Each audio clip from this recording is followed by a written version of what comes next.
So nervous system, everyone knows it is divided into central nervous system and peripheral nervous system. So what is central nervous system? Brain and spinal cord. Good, brain and spinal cord. So what will comes to peripheral nervous system? The spinal nerves. Good, spinal nerves. Any other nerves will comes? Spinal nerves is called as a somatic nerves. Cranial nerves also. Okay, cranial nerves. So cranial nerves is purely central. It will comes to central nervous system or peripheral nervous system because it arises from brain, right? So it is central nervous system or peripheral nervous system. Central nervous system. Difference of opinion: central nervous system, peripheral nervous system. So nervous system has two types: central and peripheral. Central nervous system, as you told, it's a brain and spinal cord. Peripheral nervous system further divided to two things. One is, as Prasthi said, spinal nerves, that is somatic nerves. Another one is autonomic nervous system. Okay, so that is, we know, sympathetic and parasympathetic. Okay, so this is autonomic nervous system. It will controls the internal organs. That's all. So the other nerves, spinal nerves or somatic nerves, it will be control the muscles predominantly. These are the example of somatic nerves. That is the spinal nerves. See, brachial plexus, radial nerve, ulnar nerve, lumbar plexus, sacral plexus. So everything comes from the spinal cord. Okay. So these spinal nerves arises from the spinal cord. But this is called as a peripheral nerves. Why? Periphery of the body. That's why they are known as peripheral nerves. Okay, good answer. So once the nerve emerges, even all the nerves will arises from the brain or spinal cord. That is, it comes from the central nervous system. But once it going beyond the brain and spinal cord, that is, if it is goes to periphery, it will consider as a peripheral nervous system. Okay. So good, Deepak. You also told correct. Good. Then now you have to tell me about cranial nerves. I have. Cranial nerves are also peripheral nerves. Okay. So we have 12 cranial nerves, but in the 12, 2 cranial nerves are central nervous system and rest of the 10 cranial nerves are peripheral nervous system. Okay. So you have to, sorry? Optic and oculomotor. Optic and olfactory and optic, like Good. two. Good. So see, optic and olfactory, this two nerves, that is first 2 cranial nerves are considered as a central nervous system and rest of the 10 cranial nerves are called as a peripheral nervous system. Why this 2 is called as a central nervous system? Anyone knows that? Optic nervous supply, it is also it arises from the brain, but it will ends in the eyes, right? And olfactory, it is ends in the nose. So somewhat it's going periphery. Why it is called as a central nervous system? Because their origin is, I think, directly from the optic bulb. Second one is from the optic bulb directly. And then the olfactory, like maybe because they are originating directly from, I don't know exactly. So all you told optic bulb, everything is in the brain, right? Other cranial nerves also emerges from the brain, originate from the brain. But all of them, they originate from the brainstem. Good. Only 2, first optic and olfactory, it emerges from the cerebrum. Other rest of the 10 cranial nerves arises from the brainstem. But Yeah, brainstem is not a part of brain. it is.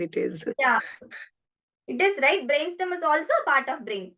Then how can we say other rest of the cranial nerves are a peripheral nervous system? How? No idea. Okay, so when we can call the one nerve, this is an example of central nervous system and this is an example of peripheral nervous system. How we can say that means if the nerve going beyond the brain and spinal cord. So once all the nerves will arises from brain and spinal cord, that is arises from the central nervous system. But once it goes beyond brain and spinal cord means it will consider as a peripheral nervous system.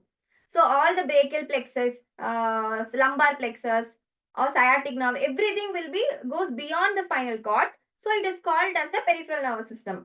Like the same way, the cranial nerves also, other cranial nerves, all the 10 cranial nerves will goes to some other parts. For example, trigeminal nerve will be supplies to the muscles of mastication. Facial nerve supplies to the face, facial muscles. Vagus nerve will goes to lungs and abdomen, and other thing, abduction, trochlear, everything will goes to some other parts. So all the nerves will be considered as a peripheral nervous system. And olfactory, optic also supplies to the eyes and nose, but in the embryological state, the formation of eyes and the nose, so eyes and nose will be formed in the part of brain. Okay, so eyes and nose also somewhat embryologically and histologically it is also considered as a part of brain. So that's why the olfactory and optic is called as a, first two cranial nerves is called as a example of central nervous system. Okay, and another thing, central nervous system will have different types of nerve cells, and peripheral nervous system will have different types of nerve cells. Neuroglial cells will be different for both. So the optic and olfactory, first two cranial nerves will have the nerve cells, neuroglial cells of central nervous system. So that's why the histologically it is called as a central nervous system. Okay, clear guys?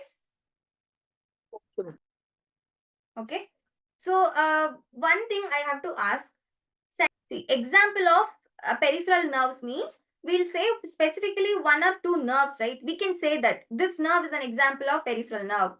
Vagus nerve is an example of peripheral nerve. Muscular cutaneous nerve is an example of peripheral nerve. We can say, but when it comes to central nervous system, the example we usually say it as a brain or spinal cord. We are telling one organ as an example, right? But in peripheral nervous system, we can say one nerve as an example, nerve's name. So that's why this difference occurs. Do we have any nerves for an example of central nervous system apart from this first two cranial nerves? Okay. So we have some example of nerves for the central nervous system also. Okay. We can say one thing why we are telling brain and spinal cord means because it is a controlling center for all the nerves. So that's why it's called as a central nervous system. But the true example of central nervous system is tract. We have spinal tract, right? So the tract are the true example of central nervous system. Because how we can say this nerve as an example of central nervous system? So it should not goes beyond the brain and spinal cord. It has to start from the spinal cord and it has to end in the spinal cord or brain. That means that nerve is a purely example of central nervous system. Yes. So as I told, olfactory and optic. Optic nerve starts from the brain and it is ends in the eyes. But eyes is also considered as a one part of brain, right? In the embryological development. So it will be considered it starts from the brain and ends in the brain. So like the same way, tract is also starts from the spinal cord and it will ends in this ends at the brain. For example, it starts from the central nervous system and it will be ends in the central nervous system. So I'll show you some examples. These are the example of tract. So consider this spinothalamic. So it will start from the spine and it will be ends in the thalamus. Thalamus is a part of brain. So it starts from the central nervous system. It will be ends in the central nervous system. So consider the descending tract, corticospinal. So it will start from the cortex of the brain and it will be ends in the spinal cord. So these tracts will not go beyond the central nervous system.